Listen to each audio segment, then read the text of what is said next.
Businesses can give money directly to political candidates. The Virginia judge struck down the ban on those contributions in a case 2 weeks ago.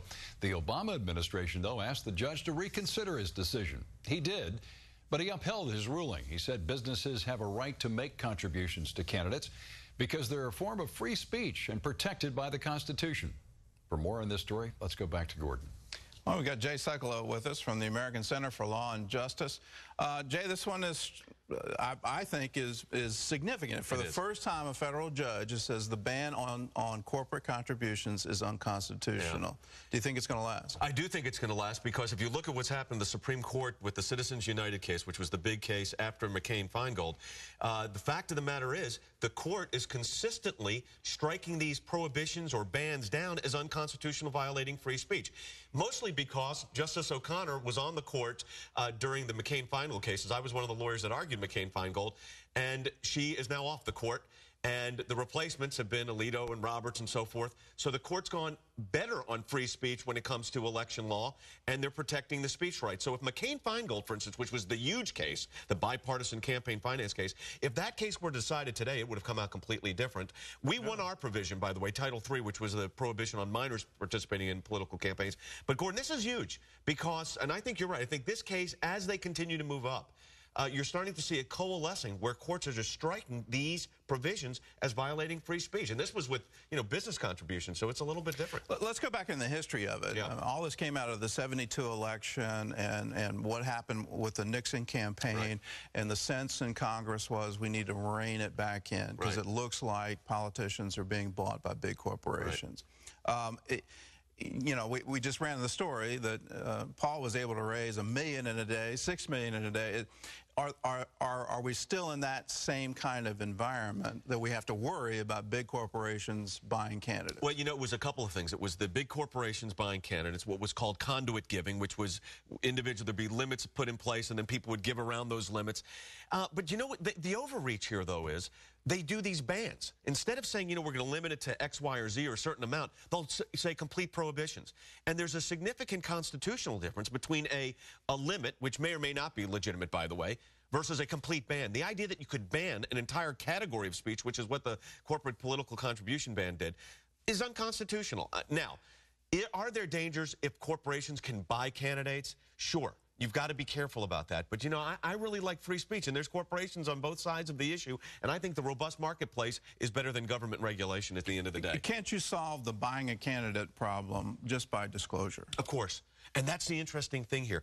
They will say that there has to be the least restrictive alternative whenever you're dealing with free speech. What's the least restrictive? Well, the least restrictive would be disclosing who the donor is. That's, not unusual. We have to, look, as individuals, we have to do that on federal election campaigns. Why not do that at the corporate level instead of a ban? So I think the reality is, and I think what the courts are quickly realizing, and those that are opposed to corporations participating in the free speech process, is that the days of prohibitions on free speech of corporations is over with.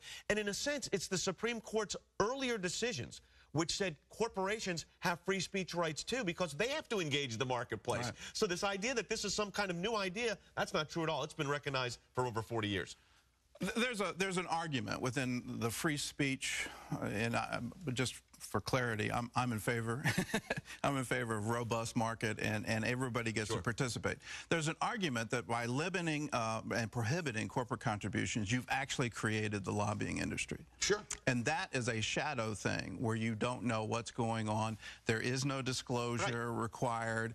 It's all underground, and it's who's got the influence within the Beltway. Exactly. It's almost like a shell game. In other words, I can't do it directly. Therefore, I hire a lobbying group that I pay hundreds of thousands of dollars or millions of dollars to, and they get my information to those same candidates who then also make contributions, have their friends make contributions. So I think, I'm with you. Remove the restrictions, stop the shell games, let them engage it directly, because there are going to be corporations on both sides of issues, but why should they not be able to protect their own political interests, which affects their business, their employees, their staff?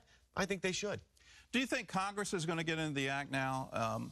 There's also another argument that all the campaign restrictions passed in the 70s were incumbent protection acts. Yeah. That when you limit contributions to $2,000 to an individual, you prohibit corporate You create this sort of PAC environment. Yeah. The PACs will, the lobbyists, the PACs will support the incumbent. They will not support the challenger. You know, it's interesting. So you've created I get to stay in office the rest of my life. You know, they used to call it the Incumbent Protection Act. I mean, because in reality it did, because your ability to challenge the incumbent when you've got these really significant restrictions was very difficult.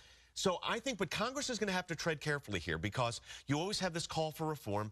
But I think between now and the next election, nothing happens on a whole host of issues, including this one. And the courts are not hospitable to congressional oversight here to the significant degree that the initial bipartisan campaign finance reform tried to get in place. I think those days are done, at least for now. Now, the Supreme Court, you know, another change in one justice, and you could have a whole different story. But right now, I think we're okay. As this case moves forward, could this literally break through all of that and put the whole Federal Election Commission regulations at stake? I think that's exactly. I think you're exactly correct, and it will probably come down to. I mean, when you argue the case, you've got to. You know, you always argue to 9, but you got to argue to 5. But in this case, I think it's going to be 1, and that's going to be Justice Kennedy. But Justice Kennedy has not liked these restrictions on speech, so I'm optimistic at the end of the day that these restrictions go. And if there are other things that need to be put in place, like disclosure, fine, do it. But this idea where you silence the corporations from speaking, I think that's dangerous. I mean, I think that's why would we do that?